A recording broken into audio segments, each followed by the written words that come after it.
Мен кече ушул министр болушум керек, министрликке барышым керек деген жигиттердин 3-4-төсүнө суроо берип көрдүм. Урматтуу достор, агалар, инелер, карындаштар, суроо берип көрдүм. Могу жерде ким мен мыкты мамлекеттик түзүлүштү мыкты билем деген ким бар? Барбы бирөө?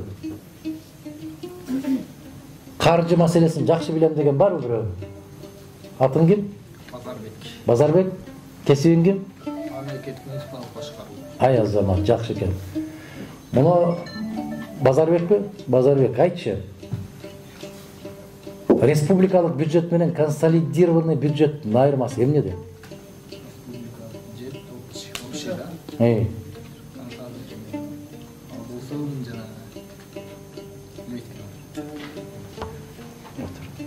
Дагы ким жооп берет ушуга? Макул, мыкты юристмин деген ким бар? Мыкты юристмин деген. Ай, ушуну мен ушу адилет министри кылып койсо эзип кетмекмин деген ким бар? Барбы? Жокпу?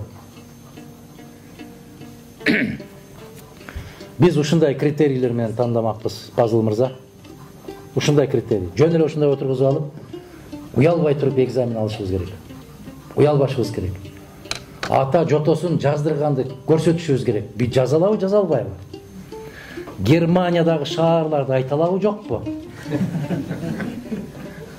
Бөтөн мамлекеттин жетекчилерин туура айталабы фамилияларын? Жок дегенде Эммануэль Макрон дегенде айталабы? Я. Биздин жүзүбүз го ушул нерсе деген. Не деген министрлерибиз, не деген жетекчилерибиз чет өлкөгө чыгып сүйлөп келип атат го. Алардын пайдасы бир гана Рахман Разыковтарга тийип атат. Сатира жазганга жакшы болот да, башка бир тыйын пайда жок. Буларга даяр материал да. Маскара, мына уят болду. Реалдуу болуш керек. Ар бир оозуңдан чыккан сөз реалдуу болуш керек. Анан саат 11-де бирде айтып туруп, кокуй мен окуй эле экем, көрсө башкача экен деп 3-тө башканы айтпаш керек.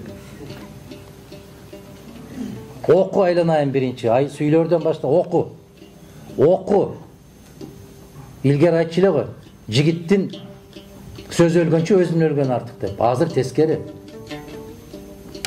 Мына айтат, Нурбекке бирде мен айтам, бул киши айтып койгон болсо, мен билбей калыптырмын дейм дагы, чыгып алып туруп, бул кишиники туура экен дейт. Мен окубай калыптырмын, мунуку туура. Мындай болбошубуз керек биз. Кадрларды тандаганда так билишибиз керек. Муну чыгып тур, муну кетип тур дедим, кетип тур дедим. Айттым мен ошондой деп, кетип кал дедим. Бул не деген мамиле?